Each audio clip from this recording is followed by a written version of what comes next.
to the pub. My name is Michael Reinhardt, and I'm an adventure photographer and your host here at Whiskey and a Map. Stories of adventure and exploration as told by those who live them. Now, it has been said that an adventure started simply with a map and a glass of whiskey. A desire to go to the world's wild places. Now, you're invited to come on in, pull up a chair, pour yourself a glass of your favorite whiskey, and listen as we hear stories from another one of our friends just returned from the field. George Kourounis travels to the world's most remote and inhospitable corners of the earth to document the extremes of nature. An award-winning explorer, one of the best-known storm chasers, and the host of Angry Planet. He has spent 25 years documenting the world's most fearsome forces, vicious tornadoes, the eyes of hurricanes, and inside erupting volcanoes. He holds the title of National Geographic Explorer and is an explorer in residence for the Royal Canadian Geographical Society. All right, George, welcome to the podcast. Thanks for joining us. How are you doing? I'm doing all right. Thank you so much. Now, George, as a icebreaker and as a tradition we have here at Whiskey and a Map, do you have a good drinking story for us? A good drinking story. Wow. Well, numerous, for sure.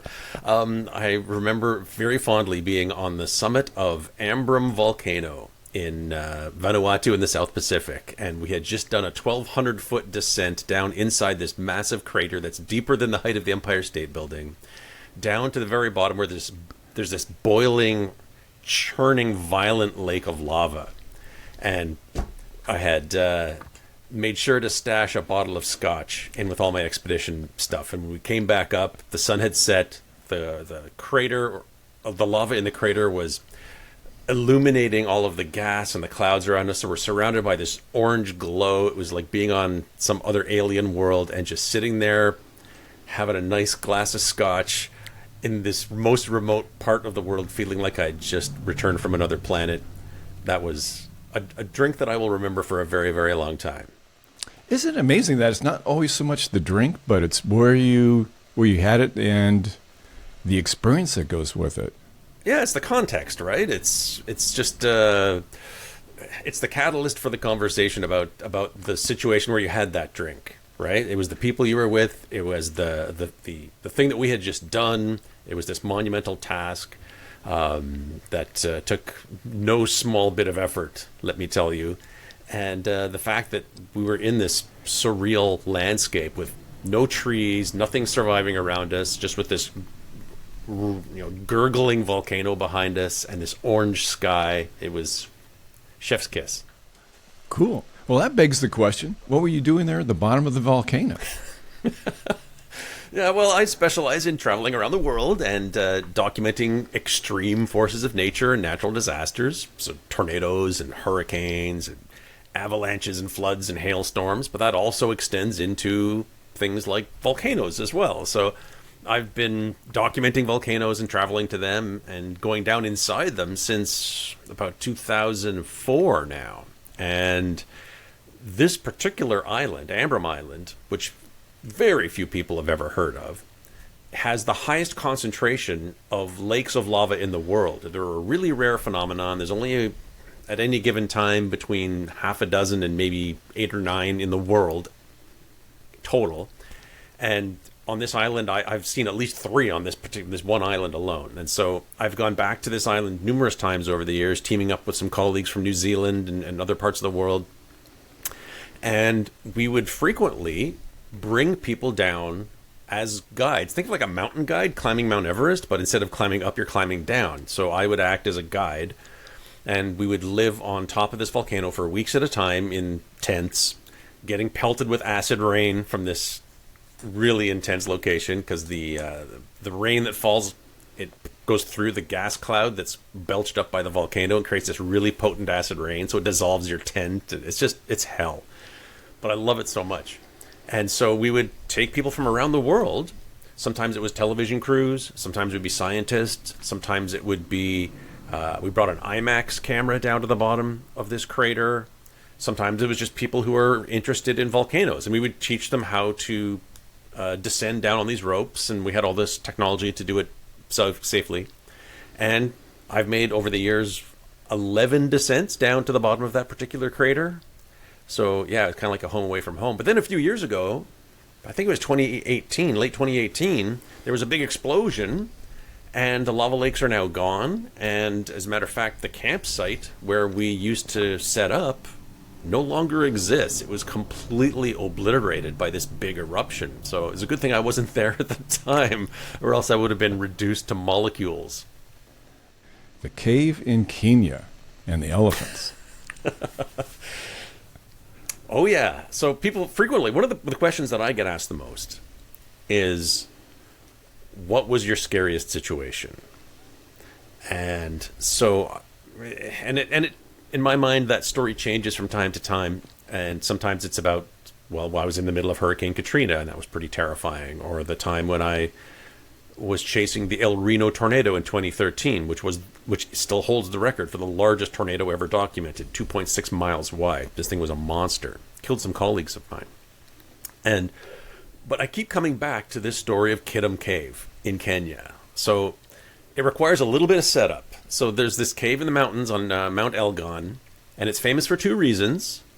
There are herds of elephants that for many generations climb up, take through the jungle, it's dense jungle there, up to these caves, and they go into the caves and they scrape the cave walls with their tusks. And they chew the rocks. It's old volcanic pyroclastic flow deposits. So it's very mineral rich. And so they chew those rocks to get minerals in their diet. And there's no other place in the world where this behavior has been documented. And they've literally excavated this cave over thousands of years to enlarge it. It's really fascinating. And you can see the tusk marks on the walls. So I wanted to go there and try and capture these elephants going into this cave. But the problem is this cave was also the epicenter for 2 outbreaks of Marburg hemorrhagic fever, which is the first cousin of the Ebola virus. It has all the same symptoms, basically. So if you catch it, you start getting a headache and fever, and within about a week or so, your internal organs have liquefied and you bleed out of every orifice in your body, right? So it's probably one of the worst ways that you could die. And we don't know exactly how it gets into humans, but we know that bats carry it. And this cave, Kidum Cave, it's home to a roost filled with these Egyptian fruit bats. So I brought with me a bat biologist, a guy who's mapped these caves. There's several on this mountain, and like literally the best guy in the world. And we had Tyvek coveralls and surgical gloves, and I had a respirator mask and eye protection, the whole works. And we're going into the back of this cave. And Peter is filming, so it's dark in the cave. So what does he do? He flips his light on his camera on, and the bats start freaking out. And now thousands of them are leaving their roost and flying straight towards us. And we're getting splattered by them because they're emptying their bladders and their bowels on us as they're flying past, right? So it's like this shitstorm. Literally. These bats, literally. And I look over to Don McFarlane, he's the biologist who I had with me, and he had managed to catch one of these bats. They're literally crashing into him. And I figure, I'm the host of this TV show, I can do this too. So I step into the stream of bats, and they're hitting me now, and I grab one of them, and I bring it over to Peter, because I want to get a close-up of this bat. Because that's, in my mind, I'm thinking the story that we're trying to tell of this cave, right? So I'm in television mode, I'm not in self-preservation mode, and the bat bites through my surgical glove and into my thumb. And now it's like, did I just die? Do I have a week left to live? Am I going to bleed out of my eye sockets to death, at some point over the next few days? And that was freaking terrifying, because it wasn't over in an instant or an hour or a day. It was a full week of not knowing if I was the walking dead, as they say. Just waiting for that incubation period. Well, yeah, and I would just keep taking my temperature, and we were, because we had such small budgets making that Angry Planet TV show, we were continuing on from Kenya to Uzbekistan to film in a very remote part of Uzbekistan at the dried up Aral Sea in the north, near Kazakhstan. And there's not really some good hospitals in remote, rural, far northwestern Uzbekistan. So, all these things are going through my head at the time, right? And so, Yeah, that stuff adds up. Sometimes when you're faced by these gigantic things like a volcano erupting or a supercell storm that's putting down a tornado, you can see the big picture and you can take evasive action. But sometimes it's the invisible microbiological things that'll really take you out. And I've had dengue fever before, and I've had other infections from traveling to remote parts of the world and jungles and things like that. And that's the stuff that scares me. George, there was one spot that you went to that really fascinated me, and it involved cave and crystals. Can you tell us about that? The most beautiful place on planet Earth. And I'm not even joking. There's this cave in the Chihuahua Desert of Mexico, about 900 feet underground. And it was accidentally discovered 24 years ago by silver miners in a little town called Nika. And as they were drilling away deep underground, they broke through into this chamber. And it was filled with the largest crystals that any human has ever seen. The largest crystals in the world. And some of them are 55 tons and 30 feet long. They're like thick tree trunks. And they're white. They kind of look like gypsum, but they're not. They're made of selenite, they look like quartz, but they're actually crystallized gypsum, which is selenite. And the environment in this cave is as deadly as it is beautiful. There's air temperatures in the range of, 50 Celsius. So we're talking 123 to 126 degrees with near 100% humidity. So you've got the heat of the Sahara Desert combined with the humidity of the Amazon jungle. And that's because there's a chamber of magma about 6 kilometers down, and it's heating the groundwater, and that groundwater seeps up. And there was this void in the earth that with this hot mineral-rich water that sat at the perfect temperature for over 500,000 years. And it created these gigantic crystals. And I remember the first time I ever saw a photograph of this place. I was on Vancouver Island, and we were doing a big caving expedition there. And one of the guys I was caving with had a paper binder with all kinds of notes in it. And he opened it up, and there was this laminated page with a big picture of this crystal cave that I'd never heard of before. And the millisecond I saw that photo, it's like, I'm going there. I don't know how and I don't know when, but nothing is going to stop me from going to this place. It's just so breathtaking. And so, about maybe almost 2 years later, we finally got permission to go there. And I say you have to get permission because it's actually on private land. It's owned by this mining company. And we got permission to go there for 1 day, and that's it. It's very dangerous. It's incredibly hot. You start dying as soon as you enter the cave. You start dying because it's so hot and humid. It's hotter than your body, so you can't radiate your heat out. You sweat like crazy, but it's so humid it doesn't evaporate. So you're going to succumb to a heat stroke really fast. Plus, just like taking a cold beer outside on a hot day, you get that condensation that forms on the beer glass, right? Because it's cool compared to the hot, humid air outside. Well, the same thing happens inside your lungs. That's the coolest thing around in that cave. Oh, wow. So you get condensation that can form inside your lungs. And so we had to wear special, literally ice-filled suits that had these little ice packs and these vests, and we would wear those, and we had a special chilled air respirator. So on our back we had these big contraptions with canisters of ice with fans that would blow that cool air up through a hose to a mask that kind of looks like the kind that a fighter pilot would wear. And even with all this equipment, we could only go inside the cave for maybe 45 minutes at a time. And so to get to the cave, you get in a van. It's so weird. You get in a van and you drive into the side of this mountain on these tunnels, and you spiral down on this road, and it takes like 40 minutes or something to drive down because you're slowly getting deeper and deeper and deeper into the earth.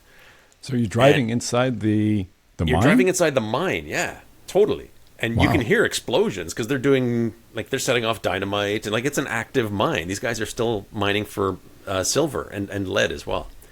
And so as you get deeper, it gets hotter and hotter and hotter and hotter, and you finally get down to the level where the cave is, and you get out, and there's a staging area where they have all the freezers and everything to keep all the chilled suits nice and cold, and there's a big steel door, and behind the steel door, you walk in, and it's like Superman's Fortress of Solitude.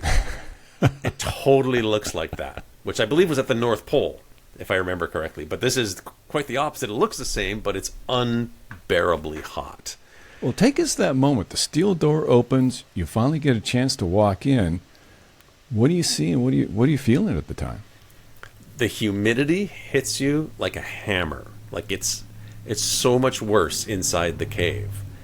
And when you go in there, your eyes just try to process what it's seeing. Like what your brain is trying to figure all this out, right? It's like, what is this? I've seen crystals before, but I've never seen anything like this. And you're sweating so profusely, and you know that your time is limited, and you know you have to be extremely careful because there's these sharp crystals everywhere. If you trip and fall, you could literally impale yourself on a gigantic crystal. So you're on this mission, again, like going to another planet, right? That's sort of my specialty, is going to these places that are like going to other planets. It's like I find all the science fiction places on planet Earth, and I go there. That's sort of my raison d'etre, if you will. And this is no exception. And you're literally climbing on top of these crystals. And the whole cave it's not huge. It's about the size of a basketball court. And every step you take, you just can't believe what you're seeing. And there's evidence of a big earthquake that had happened there at some point. There was this one large crystal that had fallen and snapped in half like the world's largest piece of dry spaghetti. So you could tell that this cave has undergone some violent moments at some point in its history, and it's just beautiful. Now, do you think or have they found other similar caves like that? There are other caves there in that mine. So at shallower depths, there are other caves with smaller crystals. There's a place called the Cave of Swords, and there the crystals are maybe a couple of meters long, right? So they're big. But the deeper you get into caves that have bigger and bigger crystals, and this is the mother of all crystal caves for sure. But who knows how many other caves there are out there in the Chihuahuan Desert like this, right? It was literally accidentally discovered when someone drilled into it. And so there might be another one. There might be dozens of them. There might be hundreds of them there, 300 meters down below the desert. We have no idea how common this natural phenomenon is. And if you've ever seen a geode, like you see those amethyst geodes where you got the purple crystals inside, right? And this is basically a geode, but it's the size of a basketball court with these white crystals. If you're listening, do yourself a favor, hop onto your favorite search engine and just type in NICA, N-A-I-C-A, Crystal Cave, and your socks will be blown across the room. Yeah, what an amazing experience is to be in there and actually be able to touch it and see it and experience in real life, just not seeing a picture. Exactly, and the place is not accessible anymore. The last I heard, it had flooded, and the groundwater has returned. So you can't even get access to the cave anymore. So who knows if it's ever going to happen again. The actual miners have these gigantic pumps that they use to pump out the groundwater, not to drain the cave specifically, but in order to mine for silver at deeper parts of the mine. And there was some kind of accident. There was a flash flood or something, and some of these pumps got damaged, and they didn't bother replacing them. And so that part of the mine, including the cave, is now underwater. George, you mentioned the fire pit in Turkmenistan. What's that all about? Yeah, the doorway to hell. It's this most bizarre place in the middle of Central Asia in the former Soviet Republic of Turkmenistan. So they have a lot of natural gas. It's their number one resource. And at one point they were drilling for natural gas out in the Karakum Desert, and the entire drilling rig collapsed into a sinkhole that was about 100 feet deep and 230 feet across. And at some point, this fire pit, this leaking methane gas, or it wasn't a fire pit at the time, it got lit on fire. We don't know exactly when or how. And it's been burning for about 5 decades now. So you've got this crater of fire out in the middle of nowhere. And I wanted to mount an expedition and lead this project for National Geographic to go there and gather soil samples from the bottom, looking for any type of bacteria or microscopic life living at the bottom of this hot methane crater, because NASA has discovered planets outside of our solar system that also have a hot methane-rich environment. So my pitch to National Geographic was looking for alien life here on Earth. And so I had a science grant from the National Geographic Society. I had a TV crew. It took the better part of, I would say, over a year and a half to secure permission to go to Turkmenistan. It's a very difficult country to bring a television crew into. Very oppressive dictatorship, similar to North Korea. And North Korea gets more tourists every year than Turkmenistan does. No one goes there. It's a wild place. And so I had the plan, or the idea was to stretch fire-resistant ropes across the entire span of this crater. And then I would go out to the center wearing special heat protective clothing, this reflective suit that you would wear if you were working in a steel mill, self-contained air, and a bunch of other specialized equipment, and then drop down to the bottom, gather soil samples from various places at the bottom of this burning pit, and then get those samples analyzed looking for any type of DNA down there. So at the bottom of the pit, yeah, there's fire and it's burning from all the methane, but there's soils in there that's coming through, and you're going down into that to get the samples for NASA and for study? Yeah, precisely, right? So, yeah, it's literally, if you're standing at the edge of this thing, at the top, and you're looking down, it looks like a volcano crater, but it's not. It's not lava. It's burning methane gas. So it's a pit filled with thousands of fires. These little fires are burning all the way everywhere inside this crater. And there's a few quite large fires as well. And that's where this methane gas is seeping up from underneath and breaking the surface inside this crater. And it just perpetually burns. It's like this eternal flame, if you will.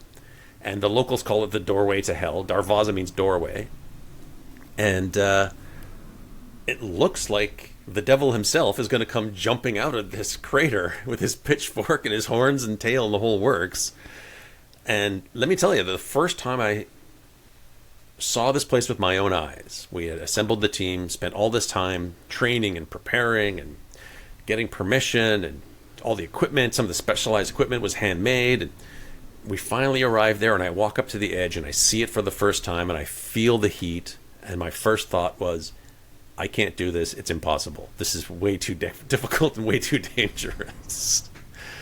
So that's off to a great start. Well, that's the rational part of your brain kicking in right there. Well, yeah, that's the self-preservation side of things, right? And I've never been accused of being burdened with common sense. But then in that moment, common sense sort of kicked in, and it's like, okay, this is not a thing a person can do, right? But I've been working on this for years. I had this huge TV crew. I had a team of 5 other people working with me, rope rigging crew, logistics person. I had a scientist. I had a microbiologist from Chicago was there with me. He was going to be the person that analyzes the samples that I gather. And so I had all these people counting on me. So what do you do in that situation? How do you eat an elephant? One bite at a time. So we set up our camp and we started studying the crater really closely. What is the heat patterns doing? What's the fire doing? We had this special temperature probe that was built for me by the engineers at National Geographic. And so we put it on ropes and we would send it out over the crater, and it would wirelessly transmit the temperatures back to us. So we could drop it down using these ropes in different parts of the crater and get a 3-dimensional idea of what's going on with the hot air. And that was really important because now we understood what's happening. So the fires heat the air in the crater, and that hot air comes up the sides, and then cooler air drops down to replace it in the center. So it's like, okay, this is good to know. The best place to drop down is right in the dead center. which is great when we're filming a TV show as well. So that's going to be the most dramatic as well, right? So, okay, so that is the one time when, pardon me, that's the one time where sort of like the science and the art like came together quite nicely. And so the time finally came. We had done a bunch of tests with the ropes and such, and now it was time for me to go out on the ropes. And you're standing at the edge of what is called the door to hell, and you're going to take that step, literally stepping off into this fiery abyss, if you will. And at that moment, you have to put all of your trust in the process, in the people, in the technology, the equipment, your training, everything, and you take that one step. And the ropes held, and I was able to roll out on pulleys to the very center of this crater, and I was in control of my own descent. I started to drop down, and I could see the flames getting bigger and bigger, and I could see my colleagues getting smaller and smaller. And I'm in this suit that's very cumbersome and very awkward, and I feel very much like an astronaut about to set foot on Mars. And I set foot on the bottom in a place where no human's ever been before. And at this point, the clock is ticking. I only have a certain amount of air in my respirator to get the job done and get out safely. And so I've got an earpiece in. Dr. Stefan Green, the microbiologist, is telling me exactly where he wants me to gather these samples from. And as I'm digging into the ground, fire is coming out of the hole that I'm digging. So I'm opening up new channels and pathways for this methane natural gas to come out. And I go over to the largest flame and I stick my temperature probe into the ground, right beside it. And I'm measuring a temperature of over 700 Fahrenheit, 400 Wow. Celsius. So, that's about as hot as a pizza oven, if I'm not mistaken. Like it's it's pretty toasty down there, to say the least. And I had about 17 minutes worth of air. That was it. I brought a special heat-resistant camera down with me, so I put that down there and gathering all my samples. And I've got these alarms on my harness. The harness is custom made out of Kevlar so that it wouldn't melt, and my alarms are going off, telling me the quality of the air is poor down there. And then my low air alarm is going off on my tank. And that's when you know it's time to leave. But you stop for a moment and just pause, standing at the bottom in the middle of this coliseum of fire, knowing that 12 people have set foot on the moon, but you're the only person to have ever gotten this particular view that no one has ever seen before.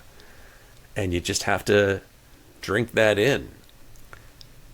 And then I gave the signal to my colleagues, and they were in complete control of my ascent. We had designed the rope system that way, and they were able to pull me up and out. And it was a really great feeling, setting foot on that solid land up at the top. And there were a lot of high fives, and we had gathered the samples, and we found stuff living in the bottom of this crater. There's all kinds of, not tremendous amounts. It's obviously a very harsh environment, but there are extremophiles living down there, these bacteria and archaea that are microscopic, but they're thriving in this hot methane-rich environment, and we have no idea how they got there. So, or how they have to go survive, back or and do another expedition. Wow.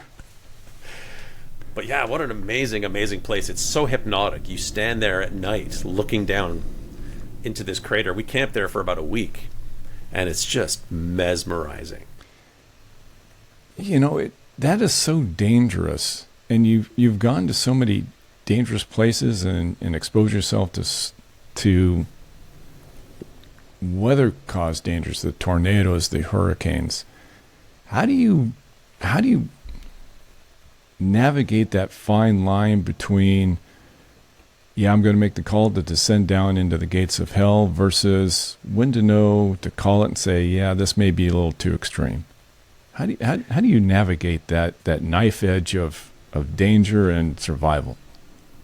It never really comes down to a single moment. It's an ongoing process of risk management, assessment and management, really. And I've actually been invited numerous times to give talks to insurance conferences talking about risk management, because I sort of have kind of a unique perspective on it. And during every expedition, whether I'm chasing tornadoes or whether I'm climbing mountains in North Korea or going into a crystal cave, I am constantly assessing what dangers might happen. A lot of the times when you're going to really remote places, like the doorway to hell, there are all of the hazards that you can imagine, but then there's hazards that you can't imagine because no one's ever been there before. So you have to try and predict. And there's no Amazon delivery for equipment there, right? There's no Walmart nearby. So if you need something, you have to have it with you. So it's a continuous process of trying to figure out where the line is and how close am I to that line? Have I gone over that line? And what do I need to do next? So when I start to feel afraid, which I do, people think I'm fearless, but that's about as far from the truth as you could imagine. When I become afraid, that tells me that, okay, I need to reassess my situation. Do I need to stand my ground? Do I need to double check my equipment? Do I need to GTFO, right? And flee.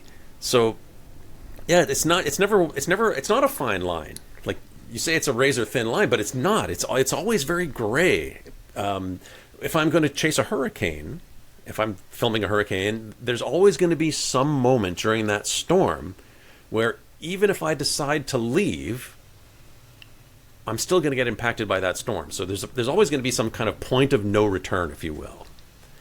And so you have to plan for that and account for that, and you kind of have to know where that is and know when you're cut off from that point. Okay, now I'm stuck here. I'm not stuck, but I'm going to have to ride this out no matter what, right? So your strategies change at different points in that gray nebulous risk zone, right? As the danger zone, as Kenny Loggins would call it.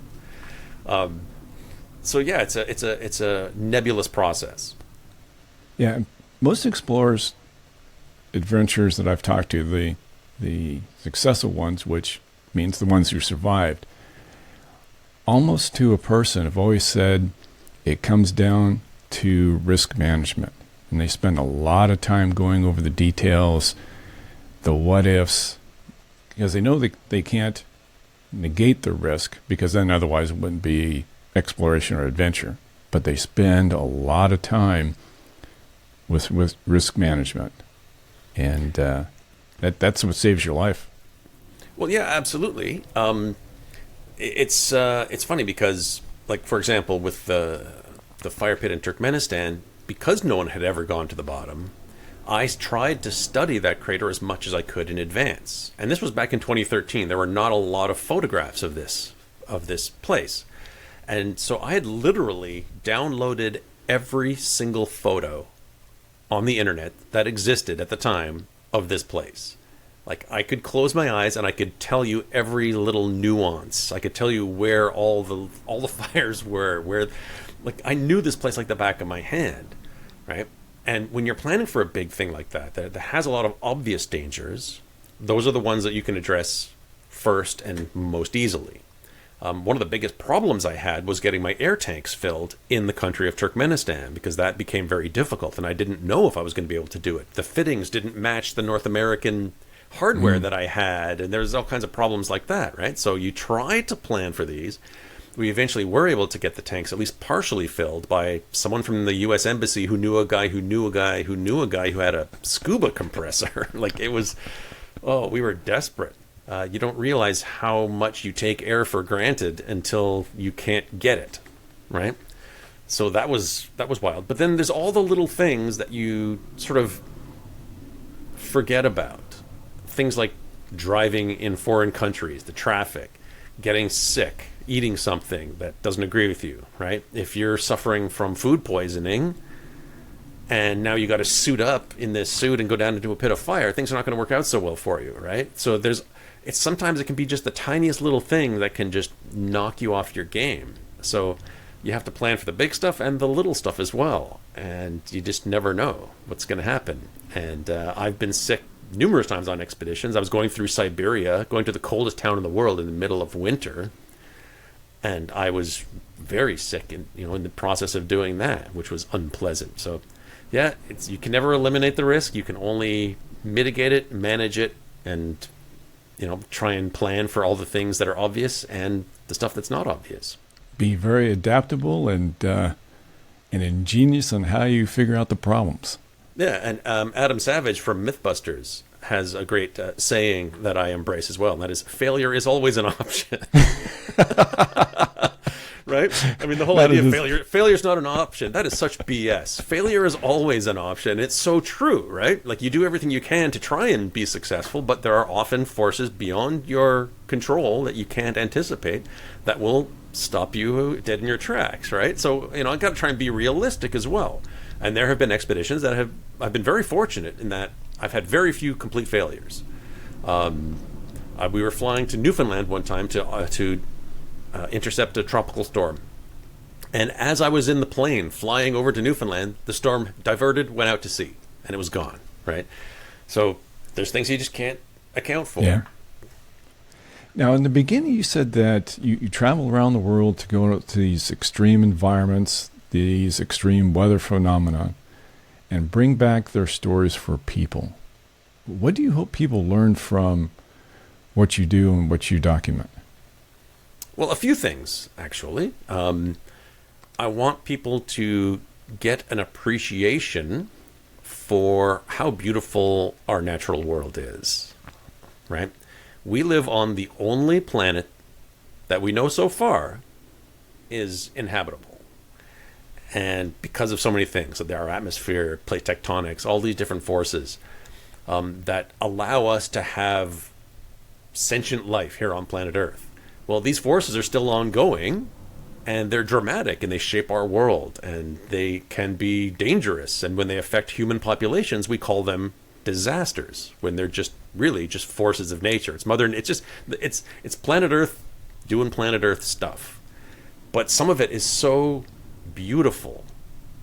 And even some of the dangerous things, like seeing a tornado touching down and seeing a storm that produces that tornado that looks like a giant upside down wedding cake in the sky that's twice the height of Mount Everest. These things are beautiful, but they're deadly as well. So I want people to not only appreciate the beauty, but I want people to understand the risks. And by showing people how bad can be in the middle of a hurricane or a tornado, the effects of these things, then hopefully they will take appropriate measures the next time one of these phenomena is headed for them, right? So indirectly, hopefully trying to get people to take care of themselves, but also I want them to take care of our world, our planet, right? And so by showcasing these beautiful, amazing forces of nature that inspire the emotion of awe, right? We don't get to experience the emotion of awe all that often. It's pretty rare in our lives. We go from our climate-controlled house to our climate-controlled car to our climate-controlled office, or we don't even do that. Sometimes we're working from home now, so many people. And so we don't get the opportunity to see these places that often and have that emotion of awe, seeing the Grand Canyon for the first time. So what I do is I try and find these most awesome places, in the most literal meaning of the term awesome, invoking that feeling of awe. And showcase. I'm looking up at my map right now. I have this gigantic map above my desk, and every dot, every pin brings back a flood of memories of all these amazing places that, as I was sort of mentioning before, that's the catalyst to get people interested in conserving these places as well, being interested in nature. And if me showing people the wrath and the power of some of these amazing, beautiful forces of nature gets kids interested in science and nature, well, then I've inspired the next generation of conservationists who maybe got interested in what I was doing, but maybe went in a slightly different direction and is now doing, I don't know, big cat rescue or local conservation, saving local wetlands or whatever, right? I just want kids to be interested in the natural world and to get out there and put their phone down for a few minutes and get outside and appreciate what we have before it's gone, because it's disappearing pretty quick. We're losing species at terrifying rates, and habitat loss and the effects of climate change. I mean, we're seeing some pretty devastating, catastrophic weather and storms, and it's not, that trend is not going anywhere anytime soon. So helping to raise awareness in those regards as well. So I feel like I have, I wouldn't say a burden on my shoulders. It's more like a mission. It's my It's my reason for doing what I do, and I enjoy it so much. Oh, it's such cool work. What's on tap for you next? What's your next project? Well, I do a lot of television, obviously. That's one of the mediums that I use to get my message out. And I'm doing a lot of filming recently now, doing some stuff for CNN coming up. I'm doing some stuff for Smithsonian Channel, the Weather Channel in the US. And I'll be tornado chasing in the spring. I can't wait for the total solar eclipse happening, coming up in April. Everyone who has the opportunity to go and witness that, please do. They are more stunning than you could possibly imagine. It's great. Well, for people that you inspire, they look at you and they go, I want to do something like that, especially the younger generations. What advice would you give them to be you someday? I'm conflicted in that because some of the things, depends on the person. Some people might consider the things that I do to be reckless and that I shouldn't be inspiring the next generation. But I would combat that by saying I take safety very, very seriously. And in all of my expeditions, I've never broken a single bone, never had an overnight stay in hospital, and I hope to keep it that way. What I would love is for kids to be inspired the same way that I was inspired when I was 10 years old. My heroes were guys like Jacques Cousteau, Maurice and Katja Kraft. I was a big Cousteau fan. Absolutely. And I've gotten to meet members of the Cousteau family subsequently, which is great. Oh, wow. I got to meet Jean-Michel, and I got to meet Fabien Cousteau, and that was just a tremendous pleasure to me because I every Sunday I would watch Cousteau, and I wanted to be a marine biologist. And my father was a diver in the Greek Navy, and I was a diver. I got my scuba license when I was 19 years old, and so I had been inspired in that regard when I was young. And so the only person that I really try to impress is 10-year-old me, and to try and be the person that I wanted to be inspired by when I was that age. And so that's part of my mission. I was actually a guest on a podcast not too long ago, and somebody asked me about something similar to that, about how people do these reckless things. I said, I tried to explain to them, it's like running a marathon. You don't start out running 26 miles. You do a couple of miles. And then you add a couple more, then those first 2 miles that seemed really hard the first time, now get easier. It's a progression. You just don't go from couch to descending into the gates of hell in one step. It takes a long time to train, to gain the experience. Exactly. What you're describing is expertise, right? And expertise is gained through experience, through knowledge, through study, through repetition. And I can look at the sky and I can tell you what's going on. I can look at a volcano and I can give you a pretty good idea of what's going on. And I can tell which way is the storm moving. Is it likely to produce a tornado in the next few minutes? Is it strengthening? Is it weakening? Which direction is it moving? How fast is it moving? And I can determine all of that with a glance, right? Because of all that time and effort that I put into it in the past. Same thing as a pilot or a brain surgeon or any other person that has expertise in a field. Doesn't matter what you do, right? Every person has expertise in something because they have been passionate about it, right? You put me in that situation.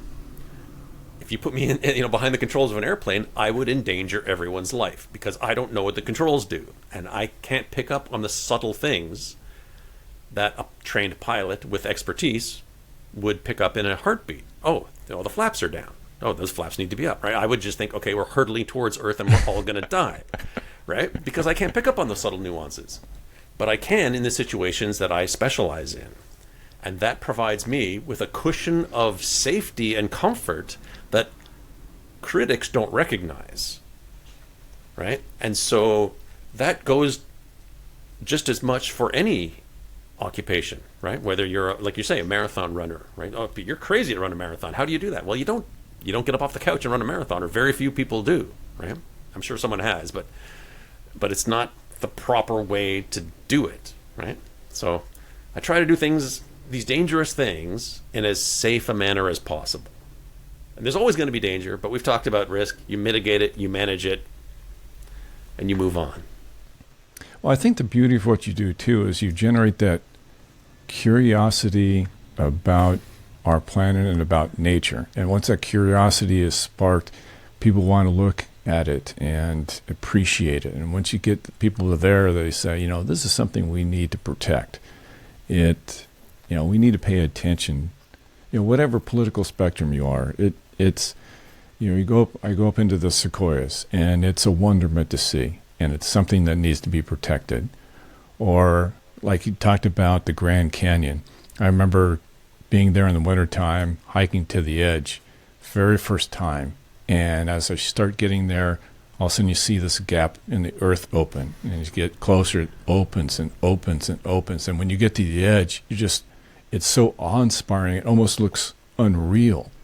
But then you see these places, and you just go, yeah, they need to be protected.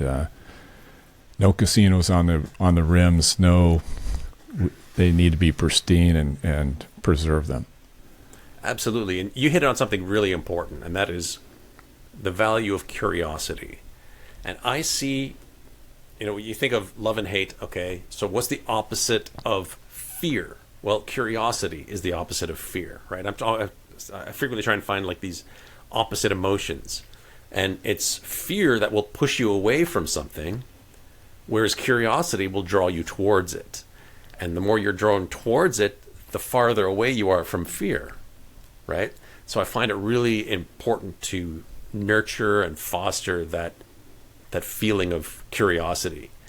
And I think the most important 3 words that anyone can say to a child or anyone who has curiosity, and I think it's the bedrock for all exploration, is 3 simple words.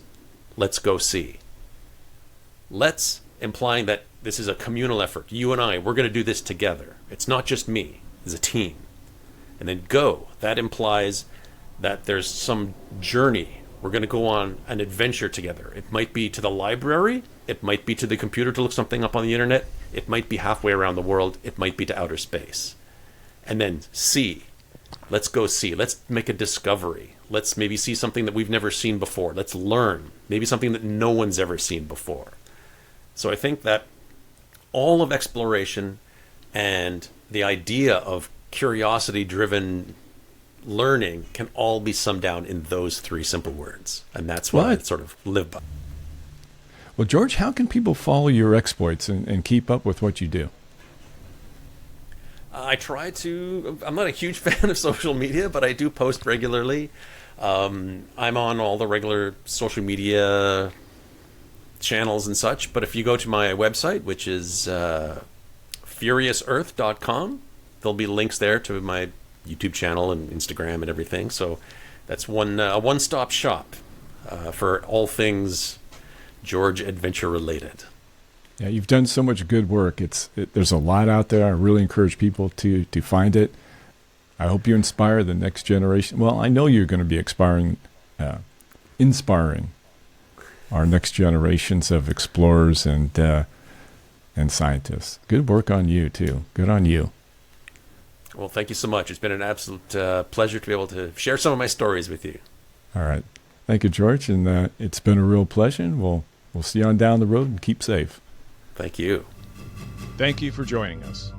We'll see you down the road when we get together again, share a glass of whiskey, and hear more stories of adventure as told by those who live them. Until then, check us out at michaeljreinhardt.com, where you'll find more of my work as an adventure photojournalist.